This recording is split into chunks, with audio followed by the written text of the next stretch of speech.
Hello student, আজকে আমি তোমাদের এবিটিএ টেস্ট পেপারের ইতিহাসের 200 পেজের সমস্ত 1 নম্বর আর 2 নম্বরের প্রশ্নের সমাধান করিয়ে দেব। দেখো, একদম প্রথম প্রশ্ন আছে, শিবদাস ভাদুড়ি যুক্ত ছিলেন ফুটবলে। তারপরের প্রশ্ন, প্রথম নারীবাদের চর্চা শুরু হয় আমেরিকায়। তারপরের প্রশ্ন, কলকাতা বিশ্ববিদ্যালয়ে প্রথম স্নাতক বিএ পরীক্ষা অনুষ্ঠিত হয় 1870 সালে। তারপরে বিধবা বিবাহকে বৈধ বলে ঘোষণা করেন লর্ড ক্যানিং। তারপরের প্রশ্ন, ফকির অফ জাঙ্গিরা রচনা করেন ডিরোজিও। তারপরের প্রশ্ন, ভারতে প্রথম নীল চাষ শুরু করেন ইংরেজরা। তারপরের প্রশ্ন, বিরসা মুন্ডার অন্যতম সহযোগী ছিলেন গয়া মুন্ডা। তারপরের প্রশ্ন, আধুনিক জাতীয়তাবাদের বাংলা চলচ্চিত্রের বাংলা ব্যঙ্গচিত্রের আধুনিক জাতীয়তাবাদের বাংলা ব্যঙ্গচিত্রের জনক হলেন গগনেন্দ্রনাথ ঠাকুর। ওকে, তারপরের প্রশ্ন দেখো, কোম্পানির শাসনের অবসান হয়েছিল, এটা হবে 1858 খ্রিস্টাব্দে। তারপরে সেপোয় মুটিনি কথাটি প্রথম ব্যবহার করেন স্ট্যানলি। তারপরে গিলক্রিস্ট পুরস্কারে মনোনীত হয়েছিলেন প্রমথনাথ বসু। তারপরের প্রশ্ন, প্রথম রেডিও ব্রডকাস্টিংয়ের পথিকৃৎ হলেন জগদীশচন্দ্র বসু। প্রথম রেডিও ব্রডকাস্টিংয়ের পথিকৃৎ হলেন জগদীশচন্দ্র বসু। তারপরে ভারতের প্রথম ইলেকট্রিক্যাল ইঞ্জিনিয়ার শিবচন্দ্র নন্দী। তারপরের প্রশ্ন দেখো, বীরেন্দ্রনাথ শাসমল অহিংসা অসহযোগ আন্দোলনের নেতৃত্ব দেন বাংলায়। বুড়িমা নেতৃত্ব দিয়েছিলেন তেভাগা আন্দোলনে। তারপরে ভারতে বিপ্লব আন্দোলনের জনক ছিলেন বাসুদেব বলবন্ত। তারপরে বীণা দাস গুলি করেন স্ট্যানলি জ্যাকসনকে। তারপরের প্রশ্ন, রবীন্দ্রনাথ ঠাকুর অগ্নিকন্যা নামে সংবর্ধিত করেছিলেন কল্পনা দত্তকে। তারপরের প্রশ্ন, পুরুলিয়া অঞ্চলটি পশ্চিমবঙ্গের সঙ্গে যুক্ত হয় 1956 খ্রিস্টাব্দে। তারপরের প্রশ্ন, ছেড়ে আসা গ্রামের লেখক হলেন দক্ষিণারঞ্জন বসু। তারপরে আমরা বিভাগ খতে যাব। তোমাদের জানিয়ে দিচ্ছি, এই ইউটিউব চ্যানেলে আমরা ইতিহাস, ভূগোল এবং অঙ্ক, এই 3টে সাবজেক্ট বিশেষ করে সমস্ত স্কুলগুলো আমরা পরপর দিয়ে যাচ্ছি। আমরা প্লেলিস্ট তৈরি করে দিয়েছি, তোমরা চ্যানেলে ঢোকে দেখবে, প্লেলিস্টে গিয়ে সব পাই টু পাই সাজানো আছে। ওকে, তোমরা দেখে নেবে। আর অন্যান্য সাবজেক্টগুলো চেষ্টা করব পরপর দেওয়ার, ওকে, সময় পেলে। তবে এই 3টে সাবজেক্ট একদম প্রত্যেকটা সেট আমরা দিয়ে যাব। ওকে, তারপরে দেখো, বিভাগ খ, এটা ঠিক ভুল। ওকে, দাদা সাহেব ফালকে কে ছিলেন? না, বিভাগ খটা ঠিক ভুল নয়, একটি বাক্যে উত্তর দাও। দাদা সাহেব ফালকে কে ছিলেন? চলচ্চিত্রের সঙ্গে যুক্ত ছিলেন। কলকাতা বিশ্ববিদ্যালয়ের প্রথম ভারতীয় উপাচার্য কে ছিলেন? গুরুদাস বন্দ্যোপাধ্যায়। তারপরের প্রশ্ন, প্রথম ভারতীয় গভর্নর জেনারেল কে ছিলেন? Lord William Bentinck. তারপরে দেখো, ঠিক ভুল আছে উপবিভাগ। ভিক্টোরিয়া মেমোরিয়াল 1921 খ্রিস্টাব্দে নির্মিত হয়, এটা ভুল। তারপরেরটা, কেশবচন্দ্র সেন সাধারণ ব্রাহ্ম সমাজ প্রতিষ্ঠা করেন, এটাও ভুল। তারপরের প্রশ্ন, বাংলার নানা সাহেব নামে পরিচিত ছিলেন রামরতন মল্লিক, এটা ঠিক। তারপরে মহারানীর ঘোষণাপত্র কে ভারতীয় জনগণ ম্যাগনা কার্টা বলে মনে করা হয়, এটা ভুল। তারপরে কস্তম্ভের সঙ্গে খস্তম্ভ দেখো, ইউএন রায় অ্যান্ড সন্স এর সোজা লিখবে ন্যাশনাল পেপার। ভারতীয় বিপ্লবী কমিটির সোজা লিখবে মানবেন্দ্রনাথ রায়। তারপরে রানী শিরোমণির সোজা লিখবে চুয়াড় বিদ্রোহ। আর জীবনের জলসাঘরের সোজা লিখবে মান্না দে। ওকে, তারপরে দেখো উপবিভাগ 2.5 গ্রাম বার্তা প্রকাশিকা ছিল একটি বিখ্যাত পত্রিকা। গ্রাম বার্তা প্রকাশিকা ছিল একটি বিখ্যাত পত্রিকা। এর ব্যাখ্যাটা হবে তৃতীয় নম্বরটা। সম্পাদক হরিনাথ ছিলেন একজন জনপ্রিয় ব্যক্তি। ওকে, তারপরে রাধাকান্ত দেব প্রাচ্য শিক্ষার মধ্যে পাশ্চাত্য শিক্ষার বিকাশ চেয়েছিলেন। এর ব্যাখ্যা তিনি উভয় শিক্ষার সমন্বয় সাধন চেয়েছিলেন। তারপরের প্রশ্ন, সরকার সাঁওতাল অঞ্চলে খ্রিস্টান মিশনারিদের প্রবেশ নিষিদ্ধ করেননি। এর ব্যাখ্যা সাঁওতালদের মধ্যে খ্রিস্টান ধর্মের প্রসারে সরকারের প্রচ্ছন্ন মদত ছিল। তারপরের প্রশ্ন, গ্রামাঞ্চলে স্বদেশী বা বয়কট আন্দোলন দীর্ঘস্থায়ী হয়নি। এর ব্যাখ্যা গ্রামের কৃষকরা বঙ্গভঙ্গ বিরোধী আন্দোলনে একত্রিত হতে পারেনি। তারপরে বিভাগ খ, যেগুলো নিয়ে তোমাদের সবচেয়ে বেশি সমস্যা, প্রত্যেকটা ইতিহাস ভূগোলে প্রত্যেকটা স্কুল মানে প্রত্যেকটা সেট মানে প্রশ্নপত্রের 1 নম্বর 2 নম্বরগুলো কিন্তু আমরা একদম উত্তর সহ তোমাদের কাছে পৌঁছে দেওয়ার চেষ্টা করছি। তোমরা চ্যানেলটাকে সাবস্ক্রাইব করে রাখবে। আর উত্তরগুলো আমরা চেষ্টা করছি একদম নিখুঁতভাবে তোমাদের কাছে পৌঁছে দেওয়া। তোমরা প্রত্যেকেই সুন্দর করে খাতায় তুলে নেবে। ওকে, তারপরে দেখো বিভাগ গ এর একদম প্রথম প্রশ্ন, সোমপ্রকাশ পত্রিকায় নারীদের কোন বিষয়ের উপর আলোকপাত করেছিল? দেখো উত্তরটা দেখিয়ে দিচ্ছি। দেখো এই উত্তরটা তোমরা পুরোটা লিখে নেবে। এই যে প্রশ্নটা, নারী জাতির উন্নয়নের ক্ষেত্রে সোমপ্রকাশ পত্রিকায় দুটি বিশেষ অবদান। ওকে, তোমরা পুরো উত্তরটা সুন্দর করে লিখে নেবে। তার পরের প্রশ্নে যাচ্ছি। দেখো তারপরের প্রশ্ন, ইতিহাসের উপাদান সংগ্রহে অসুবিধাগুলি কি? দেখো দেখিয়ে দিচ্ছি উত্তর। দেখো এই যে ইতিহাসে উপাদান সংগ্রহে অসুবিধাগুলি, এই প্রথম অসুবিধাটা হচ্ছে তথ্যের অভাব। এই পয়েন্টটা পুরোটা লিখবে।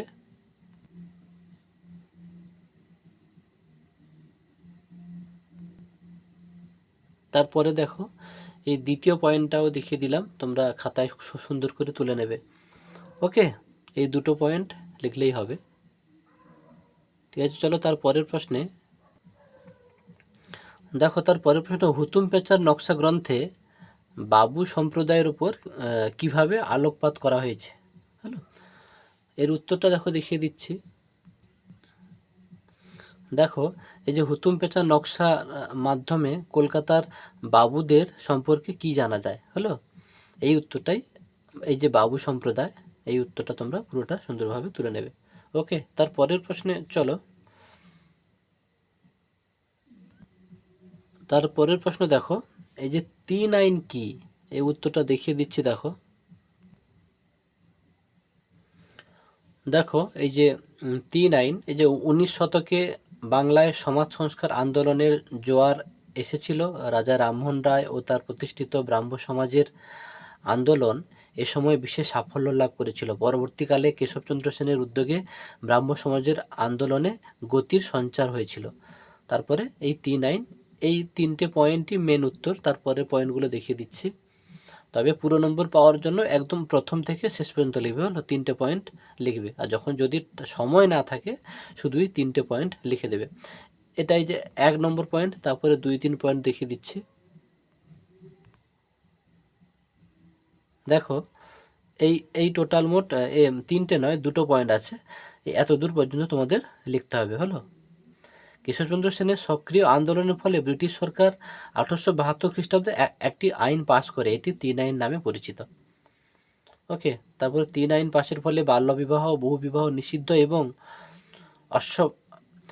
অসবর্ণ বিবাহ আইন সিদ্ধ হয়। ধীরে ধীরে হিন্দু সমাজের কুসংস্কারগুলি বিলুপ্ত হতে থাকে এবং মহিলা ও সাধারণ মানুষের মর্যাদা বৃদ্ধি পায়। ওকে, এতদূর লিখতে হবে। তারপরের প্রশ্নে যাচ্ছি। তারপরের প্রশ্ন দেখো, ঔপনিবেশিক ভারতে সংগঠিত উপজাতি বিদ্রোহের দুটি কারণ লেখো। দেখো উত্তর দেখিয়ে দিচ্ছি। দেখো এই যে 3.5-এর উত্তরটা, ঔপনিবেশিক ভারতে সংগঠিত উপজাতি বিদ্রোহের দুটি কারণ। প্রথমত ভূমি সংস্কার অত্যাচার এবং কর ব্যবস্থা। এর পরের অংশটা দেখিয়ে দিচ্ছি। দেখো এই 1 নম্বর পয়েন্টটা এখানে শেষ হচ্ছে, তারপরে 2 নম্বর পয়েন্ট এত দূর পর্যন্ত। ওকে, এত দূর পর্যন্ত উত্তরটা লিখতে হবে। ওকে, এই হস্তক্ষেপ করেছিল পর্যন্ত। ওকে, তারপরের প্রশ্ন দেখো, জঙ্গলমহল জেলাটি কোন পটভূমিকায় গঠিত হয়েছিল? দেখো উত্তরটা দেখিয়ে দিচ্ছি। দেখো এই যে দেখো প্রশ্নটা নিশ্চয়ই দেখতে পাচ্ছ যে জঙ্গলমহল জেলাটি কোন পটভূমিকায় গঠিত হয়েছিল। যতদূর দেখতে পাচ্ছ যে গঠিত হয়েছিল পর্যন্ত লিখবে, তারপরের অংশটা দেখিয়ে দিচ্ছি। তারপরের প্রশ্ন দেখো, এই যে 1857 খ্রিস্টাব্দের বিদ্রোহকে কেন গণবিদ্রোহ বলা হয়? দেখো উত্তরটা দেখিয়ে দিচ্ছি। দেখো এই যে 1857 খ্রিস্টাব্দের বিদ্রোহের গণচরিত্রের বিবরণ দাও। এখানে যে 2 লাইন দেখা যাচ্ছে, 2 লাইন লিখবে, তারপরের অংশটা দেখিয়ে দিচ্ছি। তারপরে দেখো, তারপরে এখান থেকে এত দূর পর্যন্ত লিখবে। ওকে, চলো তারপরের প্রশ্নে তাহলে যাচ্ছি। দেখো, আনন্দমঠ উপন্যাসে সন্তান দলের উদ্দেশ্য বা লক্ষ্য কী ছিল? দেখো উত্তরটা দেখিয়ে দিচ্ছি। দেখো এই যে আনন্দমঠ উপন্যাসে সন্তান দলের লক্ষ্য, এখান থেকে একদম এত দূর লিখবে, বঙ্কিমচন্দ্র চট্টোপাধ্যায় পর্যন্ত। হ্যাঁ, তার পরের অংশটা দেখিয়ে দিচ্ছি। দেখো আচ্ছা, এটাই বঙ্কিমচন্দ্র চট্টোপাধ্যায় পর্যন্ত উত্তরটা কমপ্লিট। ওকে, তারপরের প্রশ্নে যাচ্ছি। তারপরের প্রশ্ন দেখো, ছাপাখানার প্রতিষ্ঠা শিক্ষা প্রসারে কী ধরনের সুবিধা করেছিল? ওকে, উত্তরটা দেখিয়ে দিচ্ছি। দেখো এই যে ছাপাখানার শিক্ষার প্রসারে কী ধরনের সুবিধা, এই যে এই প্রথম পয়েন্টটা লিখবে, এখান থেকে এত দূর, তার পরের অংশটা দেখিয়ে দিচ্ছি। এই অংশটা, এই 1 নম্বর পয়েন্টটা পুরোটা লিখবে, তারপরে 2 নম্বর পয়েন্টটা দেখাচ্ছি। দেখো তারপরে 2 নম্বর আর 3 নম্বর পয়েন্টটা পুরোটা লিখবে। ওকে, প্রসার ঘটে পর্যন্ত লিখবে। ওকে, তারপরের প্রশ্নে যাচ্ছি। তারপরের প্রশ্ন দেখো, এই যে বসু বিজ্ঞান মন্দির কেন প্রতিষ্ঠিত হয়েছিল? দেখো উত্তরটা দেখিয়ে দিচ্ছি। দেখো উত্তরটা দেখে নাও। বসু বিজ্ঞান মন্দির একদম এই প্রথম থেকে শেষ পর্যন্ত লিখে দেবে।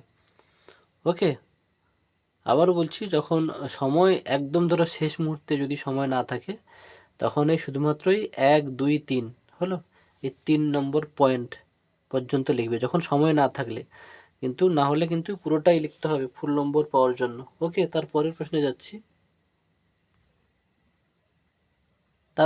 পরের প্রশ্ন দেখো, যে হালি প্রথা কি? দেখো উত্তরটা দেখিয়ে দিচ্ছি। দেখো এই যে হালি প্রথা, উচ্চ বর্ণের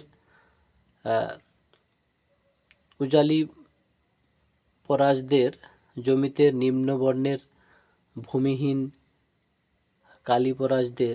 কালীপরাজরা বংশানুক্রমিকভাবে যে বাধ্যতামূলক শ্রমদান করে শোষণ অত্যাচারের ধারা মেনে চলত, তাকে হালি প্রথা বলা হতো। ওকে, তো এটা সম্ভবত উজালি পরাজ নয়, উপজালি পরাজদের হবে এটা। এতটা লিখবে, তারপরের প্রশ্নে যাচ্ছি। তারপরের প্রশ্ন দেখো, মিরাট ষড়যন্ত্র মামলা কেন শুরু হয়েছিল? দেখো উত্তরটা দেখিয়ে দিচ্ছি। দেখো এই যে মিরাট ষড়যন্ত্র মামলা কেন শুরু হয়েছিল, এই প্রথম পয়েন্টটা লিখবে, তার পরের পয়েন্টে যাচ্ছি। তারপরে দেখো এই 2 নম্বর পয়েন্টে লিখে নেবে। ওকে, এবারে আমরা পরের প্রশ্নে চলো। দেখো এই যে তাম্রলিপ্ত জাতীয় সরকারের গৃহীত উদ্যোগগুলি কি ছিল? দেখো দেখিয়ে দিচ্ছি উত্তর। দেখো এই যে তাম্রলিপ্ত জাতীয় সরকারের উদ্যোগগুলি, হ্যাঁ, একদম শুরু থেকেই লিখবে, এখান থেকে লিখবে। বারবার বলছি সেই একই কথা, যখন সময় থাকবে না শুধু এই পয়েন্ট 1 2 3 তিনটে পয়েন্ট লিখে দেবে, হলো। তো শেষ অংশটা দেখাচ্ছি। তারপরে দেখো এই যে তিনটে পয়েন্ট, এই তিনটে পয়েন্টই মেন উত্তর। শুধু সামনের দিকে যেগুলো থাকে সেগুলো উত্তরের স্ট্যান্ডার্ডিটি করার জন্য হচ্ছে লেখা হয়, এবং লিখতেও হবে তোমাদের, হ্যাঁ। একটু বেশি মুখস্থ করে যাওয়া ভালো পরীক্ষা হলে, কেন পরীক্ষা হলে অটোমেটিকলি অনেক জিনিস ছোট হয়ে যায়। তারপরের প্রশ্নে যাচ্ছি। দেখো কোন পরিস্থিতিতে পুনঃ চুক্তি স্বাক্ষরিত হয়? দেখো উত্তরটা দেখিয়ে দিচ্ছি। দেখো এই যে পুরো উত্তরটা সুন্দর করে লেখা আছে, একদম প্রথম থেকে শেষ পর্যন্ত লিখে দেবে। ওকে, চলো তার পরের প্রশ্নে যাচ্ছি।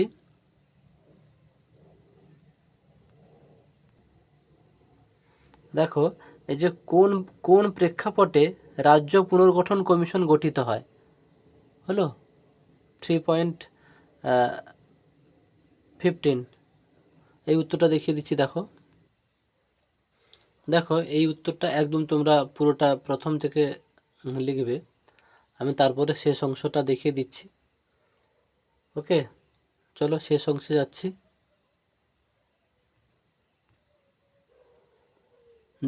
দেখো একদম শেষ অংশটা, এই কমিশন গঠন করা হয় পর্যন্ত লিখবে। ওকে, চলো সম্ভবত আমরা শেষ প্রশ্নে যাচ্ছি।